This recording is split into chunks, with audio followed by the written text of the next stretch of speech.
Hi guys, бүгінгі сабаққа қош келдіңіздер. Бүгінгі сабақта біз plural forms of nouns, яғни зат есімнің көпше түрлерін талдайтын боламыз. Зат есімдерге байланысты. Бұл жерде ең көп ескеру керек нәрсе, бұл көпше түрдегі зат есімдердің заңға бағынбайтын сөздер, ерекшеліктері. Ал негізі көпше түрдегі зат есім қалай жасалынады? Сөзге s жалғау арқылы. Егер де ол s-қа, sh-қа, ch-қа, x-қа бітетін болса, онда біз одан кейін es жалғаймыз. Мысалға boxes деп. Жақсы, енді соны талдауды бастайық. Бірінші сұрақ. Do бір нәрсе, clean their бір нәрсе. Яғни бұл жерде mouse, mice деп тұр. Teeth, яғни тышқан, өзінің тістерін тазалайды. Тышқандар көпше түрде тұр, себебі do. Do деген бұл you, we, they, I және көпше түрдегі зат есімдерге қойылады.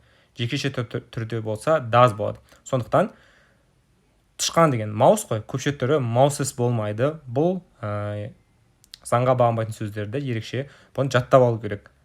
Mouse'тың көпше түрі mice болады. Do mice clean their teeth? Яғни тістерін бір тіс болатын болса, онда tooth, яғни бұл тіс. Teeth, тістер. Tooths деместер, teeth деп айтыласыздар. Сонда біріншінің жауабы A. Жақсы, кеттік аратай. Chicago has Чикагода бар, busy деген бір сондай бос емес деген мағынаны білдіреді. Бұл жерде көше деген түр, highway деген бұл скоростной трассаны айтады. Сонда трассалары, сонда бұл жерде Chicago has busy streets, street S жалғай саламыз. Бұл жерде сонда A, C, E варианттар қалды, B мен D кетіп қалды. Енді аратай highways, highwayға да S жалғай саламыз. Мына жерде екі вариантта бірдей берілген екен. Сондықтан A да D да D емес A мен C екеуі де дұрыс вариант болып табылады. Streets, highways. Chicago has busy streets and highways. Тамаша, араты кеттік. Find a noun only used in singular form. Осындай сұрақ болғанда, жаттағаныздар сұрақтың түрін. Тек қана жекеше түрде келетін формасы, жекеше түрінде ғана болатын зат есімдерді табыңыз деген сұрақ қайталанып келуі мүмкін. Яғни ол қандай зат есімдер? Олар бұл мысалға сұйық заттар, сезім, адамның мысалға шаш, былайындай сыпучий дейді ғой, төгіліп тұратын нәрселер, күріш, қант деген сияқтылар саналмайды. Мына жерде варианттарға қарайтын болсаңыздар, cup, кружка саналады, chair, ондық саналады, agent, агент саналады, dress, көйлек саналады, water, яғни бұл жерде бірден тауып алсаңыздар болады, жауабы A. Кеттік арғатай. Төртіншісі, Peter has two, мына жерде білу керексіздер, childs деп айтпайсыздар, көпше түрі children болады. Жекеше түрде child болса, бала деген. Балалар болатын болса, children болады. Окей, very good. Келесі. Бұл жерде сіздерге тек жаттап алу керек, болды. Сабақта сіздерге айтылған сол 6 бір группаны жаттап алсаңыздар болды. Choose the correct plural form.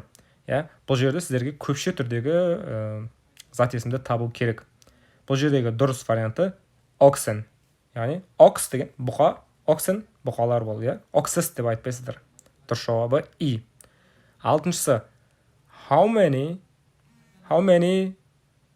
wives, әйел have two men got.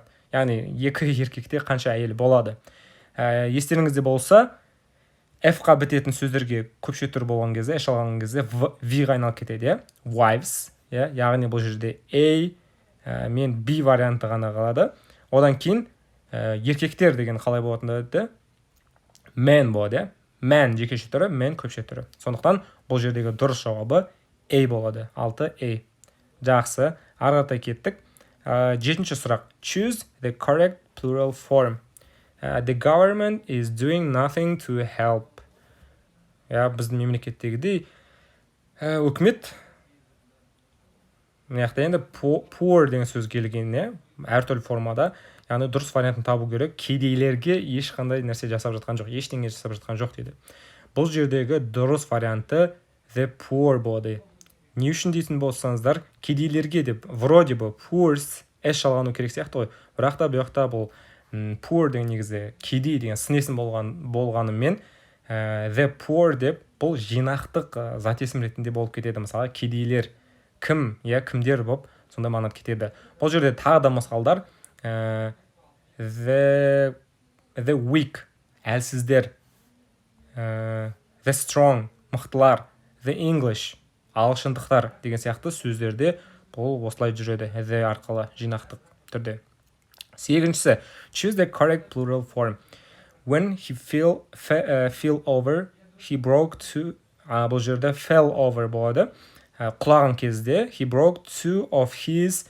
Енді ол екі тісін, тістерін деп көпше түрде тістерін болады ғой, сындырып алды. Көпше түрі қалай болатын еді? Tooth ба, teeth ба? Tooth деп қойдым яқты. Дұрыс варианты A болады. Teeth A. Тамаша.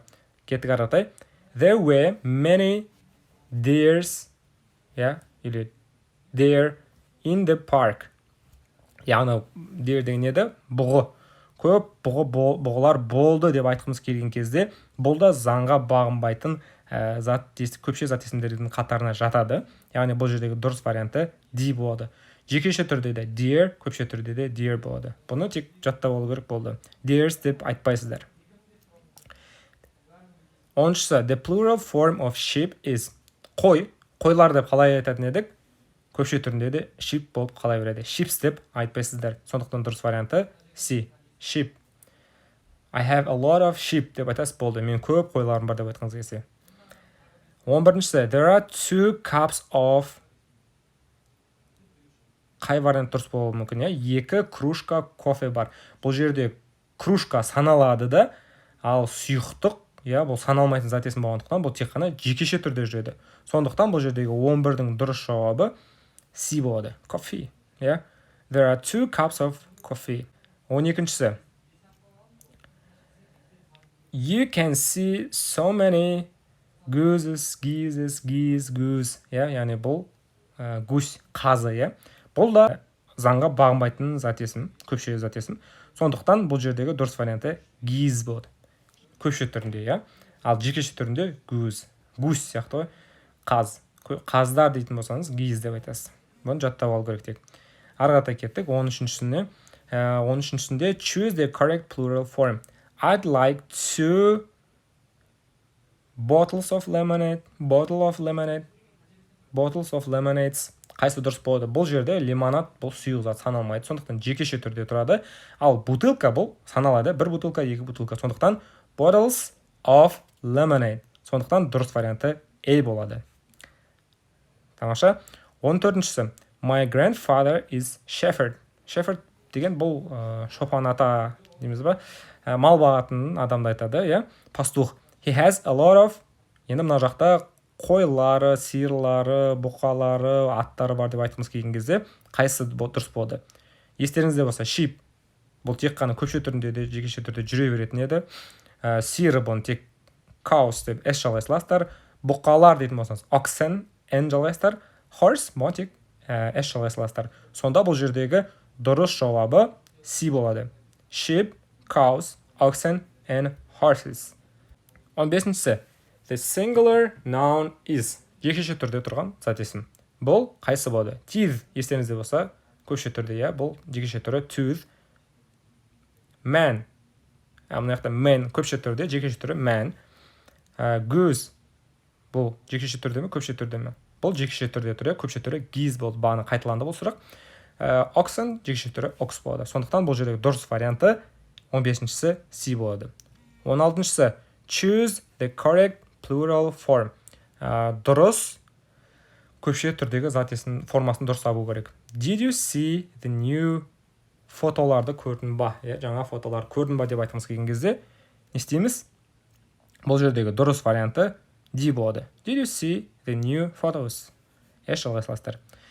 17-шісі his speech or speeches are always interesting. Speech, яғни реч, сөйлеген сөзі әрдайым айтқан әңгімесі әрдайым қызық дейді.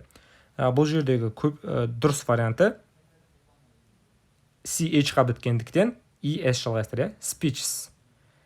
speeches болады. 18-шісі choose the necessary form. Керек, қажетті формасын табыңыз.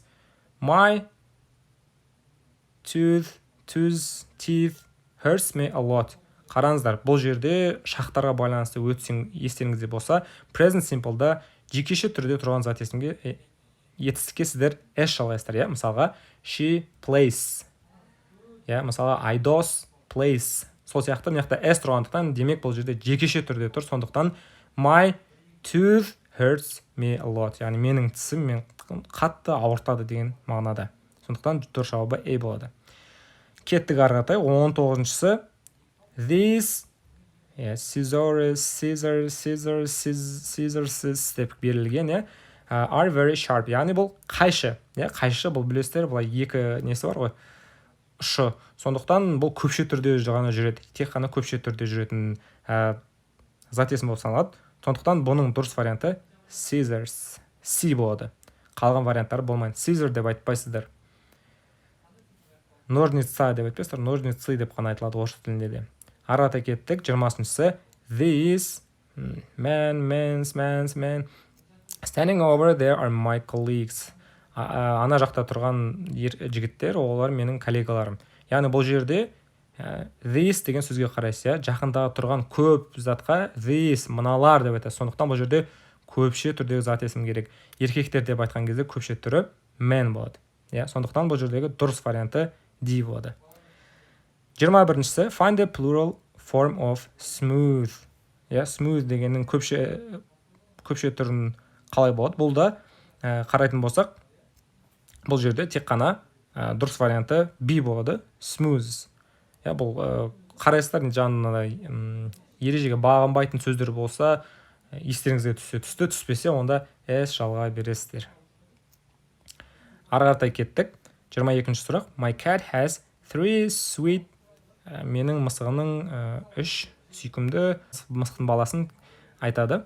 Көпше түрдегі бұл жердегі дұрыс варианты A болады. Kittens. Kitten деген кішкентай бала, мысықтың марғау деймі, соны айтады. 23-шісі give plural of tableau. Tableau деп тұрған, tableau деп оқылады. Tableau живописный рисунок дейді, сондай. Соларды айтады. Бұл жерде көпше түрі tableaus деп болады. A варианты болады.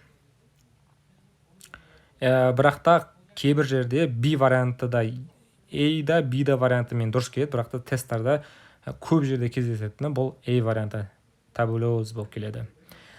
Ары қарай кеттік. 24-ші сұрақ. I caught 2 fishes.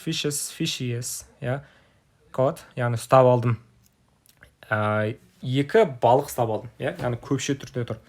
Бірақта бұл жерде тағы да сіздерге ескертіп кететін жайт, бұл да заңға бағынбайтын сөз болып табылады, зат есім болып табылады. Көпше түрінде де сіз fish деп айта бересіз. 2 балық ұстап алдым деп айтқыңыз келсе, сіз fish деп айта бересіз. Fishes деп айтпайсыз. I caught 2 fish. Бірақта мына жағдайды еске алыңыздар. Егер де балықтың түрлері бар ғой, разновидность дейді. Егер де балықтың бірнеше түрі болса, онда fishes деп айтсаңыздар болады.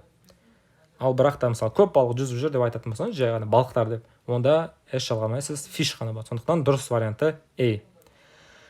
25-шісі choose the correct variant of plural applause. Applause'ның көпше түріндегі дұрыс вариантын табыңыздар дейді. Яғни бұл жердегі дұрыс варианты D болады, applause. Яғни S ішінеге жалғамайсыздар. There were a lot of адамдар деген қалайды.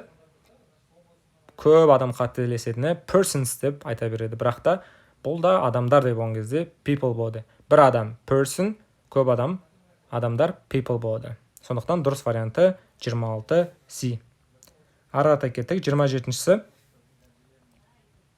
on the table there are apples, plums and other fruits. Қайсысы дұрыс келеді? Бұл жердегі дұрыс варианты D болады, fruits. Қараңыздар, бұл жерде де ескеріп кететін жайт бар, бағана тесттің ішінде кездескен. Егер де сіз нақты қандай фруктылардың түрі екенін айтып жатсаңыз, онда fruit деген сөзді fruits көпше түрінде айтсаңыз болады. Бірақта бұл бұл да бір ерекше зат есім. Көпше түрінде сіз fruit деп те айта аласыз, fruits деп те айта аласыз. Fruits деп нақты қандай түр екенін айтып жатқан кезде айта аласыз. Ал егер де жалпы айтатын болсаңыз, онда a lot of fruit деп айтасыңыз болады. Мысалға, there are a lot of fruit and vegetables деп айтасыз. 28-шісі. There are many dictionaries in the library. Бар деп, библиотекада, кітапханада көп сөздіктер бар. Бұл жердегі ескеру керек нәрсе, егер де y-ға бітетін болса, s жалған кезде IES болып кетеді, ES болып кетеді яғни. Сондықтан бұл жердегі дұрыс варианты D болады. Dictionaries. Енді бұл жерде C мен D бірдей берілген екен. Бірақ та естеріңізде болсын, иә? Dictionaries болады. 29-шісі. These people are... Енді мына жақта қай варианты дұрыс? Бұл жердегі дұрыс варианты D болады. Germans. Соңғы сұрақты талдайық. They have 4... Бағана талдық еттіге. Балалар деп айтқан кезде қайсы болады? Children болады. Яғни 30-шісі D. Мына жақта бір сұрақты талдай салайық. I like to drink milks деп айтамыз ба? Я бағана айттық, саналма көпше түрде келмейтін зат есімдер бар. Тек қана жекеше түрде келетін сұйық заттар, я. Сондықтан I like to drink milk, water and tea болады, я. Сондықтан бұл жердегі дұрыс варианты C болады. Қорытындылай келе, бұл жердегі сіздерге білу керек нәрсе, заңға бағынбайтын зат есімдерді жаттап аласыз. Интернетте суреті де көп, сабақта да айтқанбыз. Және қалғандарына S немесе ES немесе IES жалғауды ұмытпайсыздар. Сіздерге пайдалы болды деп үміттенемін. Келесі сабақта кездескенше.